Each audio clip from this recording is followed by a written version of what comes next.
गुर्जर प्रतिहार शासकों में बहुत सारे शासक ऐसे हुए जिन्होंने न केवल इन विदेशी आक्रांताओं को, अरबों को, मलेच्छों को भारत की सीमा में प्रवेश करने से रोका, बल्कि उन मलेच्छों को इन गुर्जर प्रतिहार शासकों के कारण अपने जीते हुए प्रदेशों को छोड़कर वापस भागना पड़ा। और तो और एक बहुत जबरदस्त शासक हुए हैं भोज प्रथम, जिनको हम मिहिर भोज के नाम से जानते हैं। उनके समय अरबों के द्वारा मुल्तान का एक कोई मंदिर था, सूर्य मंदिर।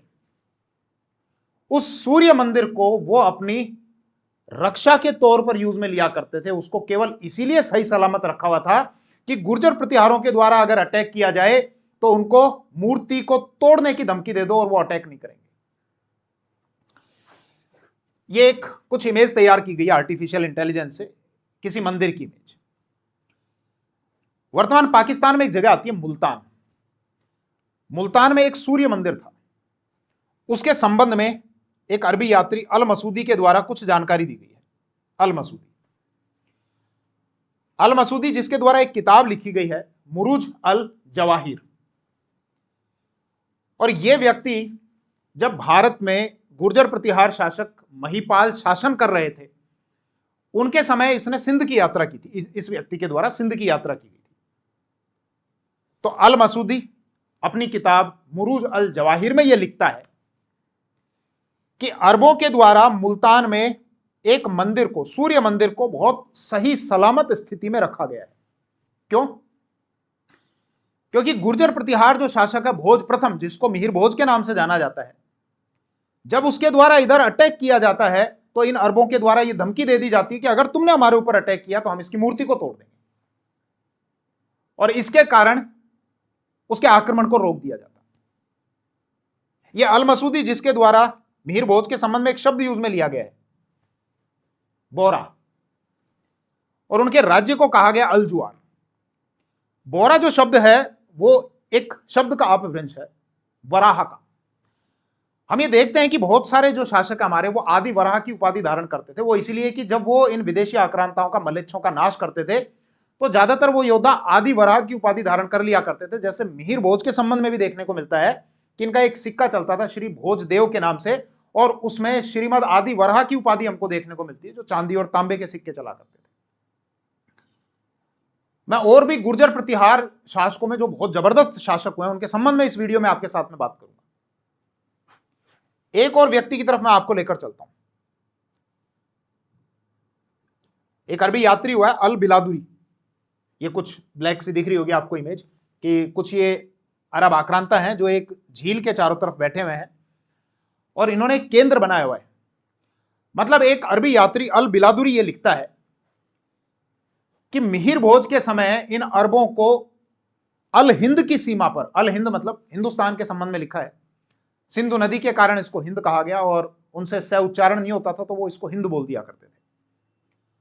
तो अल बिलादुरी क्या कहता है कि अल हिंद की सीमा के पास में अरबों को कोई भी एक महफूज स्थान नहीं मिलता था, तो इसीलिए इन्होंने मिहिर भोज से अपने आप को सुरक्षित रखने के लिए किसी झील के पास में अल महफूज नाम का एक स्थान बनाया हुआ था, जिसका अर्थ यह है कि अपने आप को महफूज रखने के लिए उसको एक केंद्र इन्होंने बनाया हुआ था। अच्छा, एक और व्यक्ति हुए सुलेमान। एक ही किताब है राज तरंगिणी, जो कल्हण के द्वारा लिखी गई है। इसमें मिहिर भोज के बारे में लिखा गया है कि मिहिर भोज का जो राज्य है वो ठेठ कश्मीर तक फैला हुआ था। पहले मिहिर भोज का मैं एक चित्र दिखाता हूं जो मुझे गूगल पर अवेलेबल हुआ, कि इनका राज्य बताया गया है कि साहब इनका जो राज्य है वो कश्मीर तक फैला हुआ था। इनका शासनकाल शुरू होता है 836 से और 886 ईस्वी तक। 836 से और 886, 86, मतलब 50 वर्षों का इनका शासनकाल रहा मिहिर भोज प्रथम का। और केवल इनका ही राज्य इतना दूर दूर तक विस्तारित नहीं था। इनके जो दादा थे नागभट्ट सेकंड, जिन्होंने 833 ईस्वी में गंगा नदी में जल समाधि ले ली थी, और एक सोर्स है प्रभावक चरित्र जो चंद्रप्रभ सूरी के द्वारा लिखा गया है, उससे हमको जानकारी मिलती है। ये मिहिर भोज के दादा थे, भोज प्रथम के दादा थे। इनका राज्य हिमालय से लेकर नर्मदा तक और गुजरात से लेकर और ठेठ बंगाल तक इनका राज्य फैला हुआ था। मिहिर भोज के बारे में मैं बात कर रहा था, तो एक और अरबी यात्री थे सुलेमान, और सुलेमान के द्वारा ये कहा गया, सुलेमान ने जब यात्रा की थी भारत की, ये दरअसल एक गुर्जर प्रतिहार शासक हुए थे वत्सराज, 783 से और 94 ईस्वी तक वत्सराज का शासनकाल था। उनके समय इन्होंने यहां पर यात्रा की थी, तो इसका मतलब बाद में भी ये यहां पर रहे होंगे, मिहिर भोज के टाइम में भी ये रहे होंगे। तो मिहिर भोज के संबंध में इन्होंने कुछ जानकारी दी है सुलेमान ने, अरबी यात्री सुलेमान ने।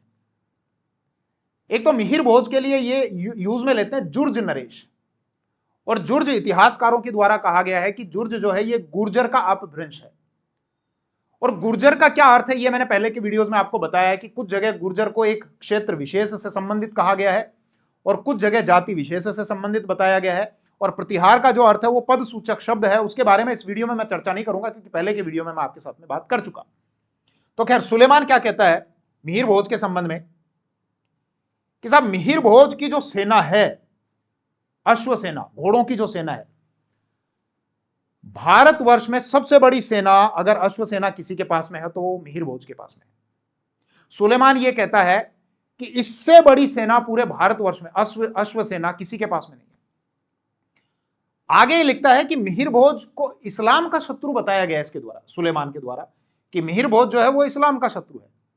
और इसके अलावा यह बताया गया कि साहब मिहिर भोज के जो राज्य में है वो सोने और चांदी की खदानें हैं, और मिहिर भोज के राज्य में ना तो कोई चोरी होती है ना कोई डकैती होती है।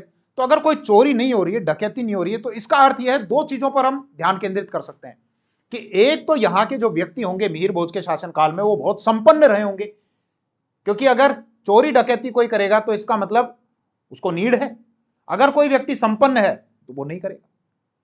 तो इसका अर्थ यह कि एक तो व्यक्ति यहां पर बहुत संपन्न रहे होंगे, और दूसरा यह है कि यहां की जो न्याय प्रणाली है, दंड व्यवस्था है, वो इस प्रकार से रही होगी कि अगर कोई व्यक्ति चोरी या दंड करता है तो उसके मन में यह भय उत्पन्न हो जाना चाहिए कि इसका क्या परिणाम हो सकता है। यह सुलेमान के द्वारा बताया गया। अच्छा, यहां पर हम जब ये बात करते हैं गुर्जर प्रतिहारों के संबंध में, जब हम ये पढ़ते हैं तो विशेष रूप से हम एक संघर्ष की बात करते हैं जो गुर्जर प्रतिहारों के मध्य हुआ, इसके अलावा बंगाल के जो पाल शासक थे उनके मध्य हुआ, और इसके अतिरिक्त जो राष्ट्रकूट शासक थे, इसी राष्ट्रकूट से एक शब्द बना है राठौड़, जो वर्तमान में राठौड़ है, वो राठौड़ शब्द इसी राष्ट्रकूट से बना है। तो मिहिर भोज को भी अपने पूर्वजों की भांति राष्ट्रकूटों के साथ में और पाल वंश के शासकों के साथ में लड़ाई लड़नी पड़ी थी। थोड़ा सा समझाता हूं मैं एक बार इस विषय को। यह इस क्षेत्र पर गुर्जर प्रतिहारों का शासन, भारत के उत्तरी क्षेत्र पर। इधर अगर हम बंगाल की तरफ आए तो बंगाल में पाल वंश का शासन हुआ करता था, और यहां पर आए तो दक्षिण में राष्ट्रकूटों का शासन हुआ करता था। यहां पर यह जो आपको जगह दिख रही है यह है कन्नौज, और इस कन्नौज पर अधिकार करने को लेकर गुर्जर प्रतिहारों में, बंगाल के पाल शासकों में और दक्षिण के राष्ट्रकूटों के मध्य में संघर्ष हुआ लगातार। और ये देखो, ये एक ट्रायंगल बनता है, एक त्रिभुज बनता है, त्रिकोण बनता है, इसीलिए इसको कहा गया त्रिकोणात्मक संघर्ष।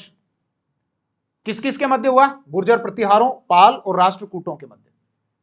आपसे एग्जाम में पूछा जाए क्यों हुआ, तो कन्नौज पर अधिकार करने को लेकर। दरअसल मैं थोड़ी सी एक बार इसकी हिस्ट्री बताता हूं, उसके बाद फिर मैं वापस मिहिर भोज पर आता हूं और फिर नाग भट्ट फर्स्ट और सेकंड पर भी मैं आऊंगा। इसी वंश में एक शासक हुए थे वत्सराज, जिनके बारे में मैंने अभी आपको बताया है कि इनका शासनकाल था 783 से और 94 ईस्वी तक। वत्सराज के टाइम में कन्नौज पर एक वंश का शासन हुआ करता था, आयुध वंश। आयुध वंश, जैसे यहां पर पाल है या राष्ट्रकूट है या गुर्जर प्रतिहार है, यहां पर आयुध वंश हुआ करता था। और यहां के जो शासक थे वो थे इंद्रायुध, और इंद्रायुध को इन पालों का संरक्षण था। यहां के शासक थे इस समय धर्मपाल, और इस समय राष्ट्रकूट शासक थे ध्रुव।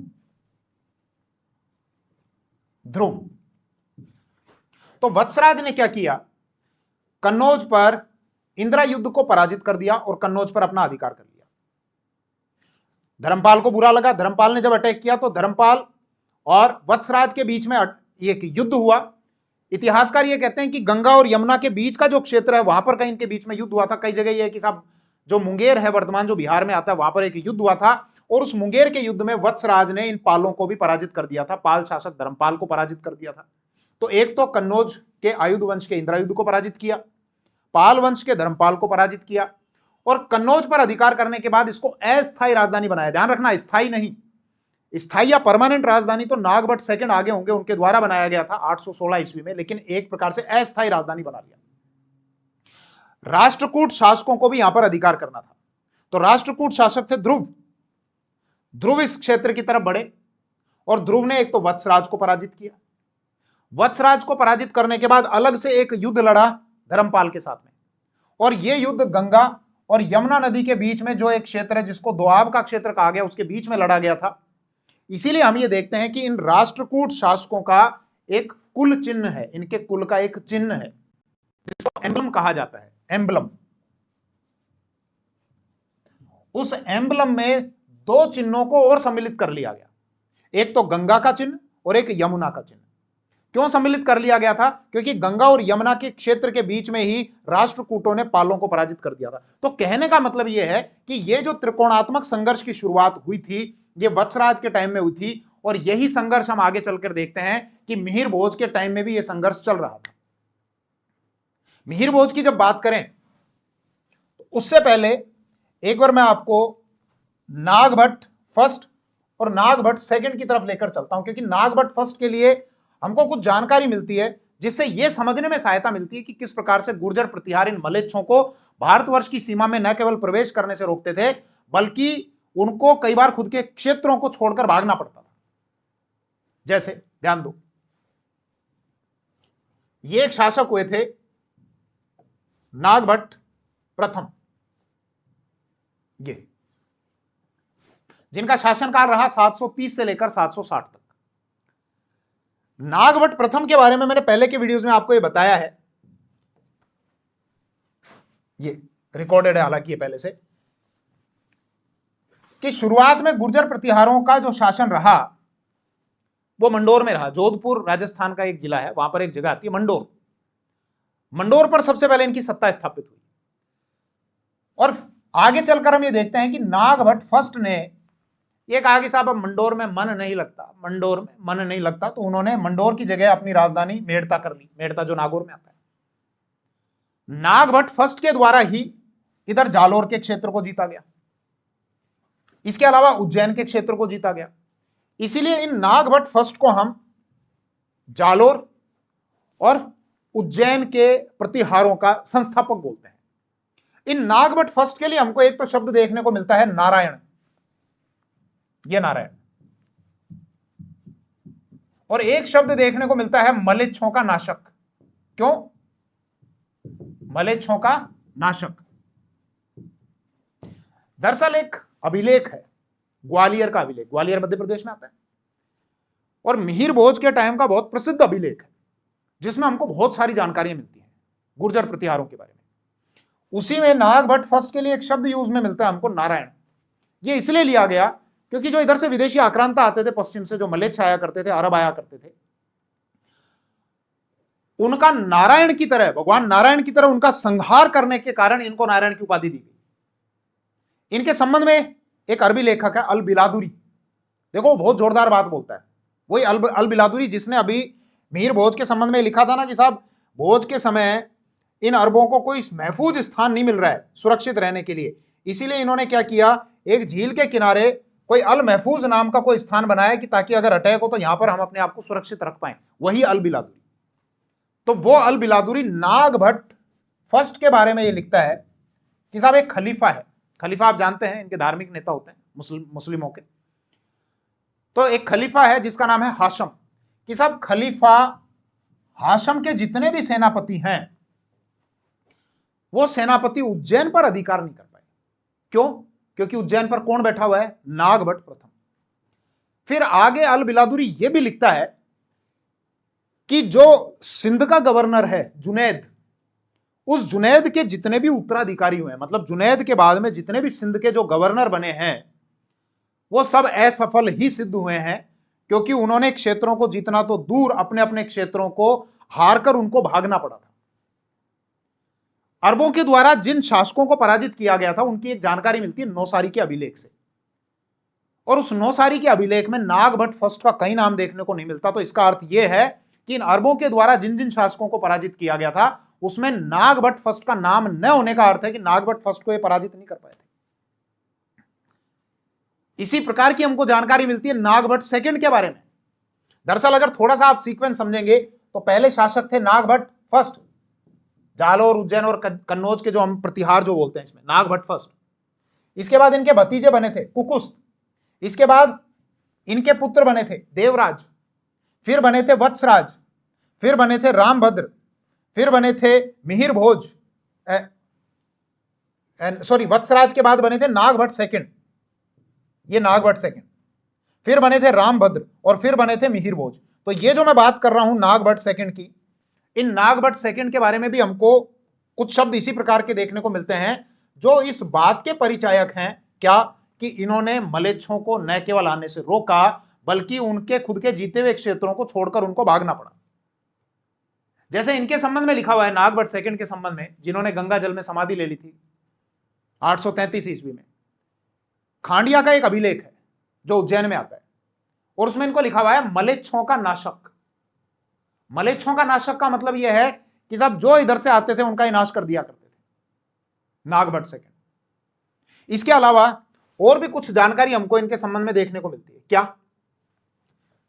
कि नागभट्ट सेकंड के टाइम में चित्तौड़ के एक शासक थे, ये एक आर्टिफिशियल इंटेलिजेंस से तैयार किया गया चित्र। चित्तौड़ के एक शासक थे खुमान, जो नागभट्ट सेकंड के सामंत थे, और खुमान के टाइम में चित्तौड़ पर पहला विदेशी आक्रमण किया था मामू ने। मतलब मामू कोई मामा जी नहीं थे, मामू जो इधर से आक्रांत आए थे उसका नाम था मामू। तो खुमान ने नागभट्ट सेकंड से कहा, बोले साहब वो मामू आए, बोले आए तो सम्मान करो, बोले वो वाले मामू नहीं है, ये कोई आक्रांता है मामू, बोले ठीक है। तो नागभट्ट सेकंड ने खुमान की हेल्प की और मामू को मामू बना दिया, मतलब मामू को पराजित किया। तो ये भी ध्यान रखने वाली बात है कि जैसे मलेच्छों का नाशक हम ये देख रहे हैं कि साहब उनका नाश तो कर ही रहे हैं, इसके अलावा आक्रांता अगर कोई मेवाड़ तक चित्तौड़ तक आया तो खुमान की सहायता भी की और इस मामू को पराजित करके वापस लौटना पड़ा, जिसके संबंध में कहा जाता है कि चित्तौड़ पर पहला विदेशी कोई आक्रमण हुआ था तो वो मामू के द्वारा किया गया था। खैर और भी बहुत सारे विषय हैं, बहुत सारे शासक हैं इसमें।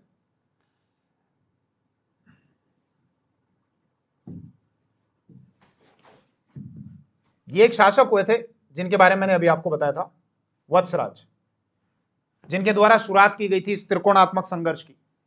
पाल, इसके अलावा राष्ट्रकूट और इसके अतिरिक्त गुर्जर प्रतिहारों के मध्य ये जो संघर्ष हुआ था। अच्छा, यहां पर ये जो त्रिकोणात्मक संघर्ष की मैंने आपके साथ में बात की थी, उसमें वत्सराज के टाइम से लगातार ये संघर्ष चलते रहे कंटिन्यू। भले ही वत्सराज हो, भले ही नागभट्ट सेकंड हो, भले ही रामभद्र हो, या भले ही आपके मिहिर भोज हो, राष्ट्रकूट ज्यादातर समय हावी रहे। कई जगह ऐसा मिलता है कि गुर्जर प्रतिहारों के द्वारा भी राष्ट्रकूटों को पराजित किया गया था, लेकिन राष्ट्रकूटों के सोर्सेज ये कहते हैं कि साहब हमने पराजित कर दिया, गुर्जर प्रतिहारों के सोर्सेज ये कहते हैं कि नहीं हमने पराजित कर दिया। तो जहां पर दोनों के एक दूसरे को पराजित करने की बात देखने को मिलती है, वहां इतिहासकार ये लिखते हैं कि यह अनिर्णायक युद्ध रहा। खैर, राजस्थान हिस्ट्री के स्पेशल बैचेस भारद्वाज क्लासेस की एप्लीकेशन मैंने पूरे अपलोड कर दिए हैं। आप अगर इंटरेस्टेड हैं तो भारद्वाज क्लासेस की एप्लीकेशन डाउनलोड कर सकते हैं, उसका लिंक इस वीडियो के डिस्क्रिप्शन में भी है, या प्ले स्टोर से भी आप चेक कर सकते हैं। इंटरेस्टेड हैं तो आप ज्वाइन कर सकते हैं। थैंक यू, जय हिंद।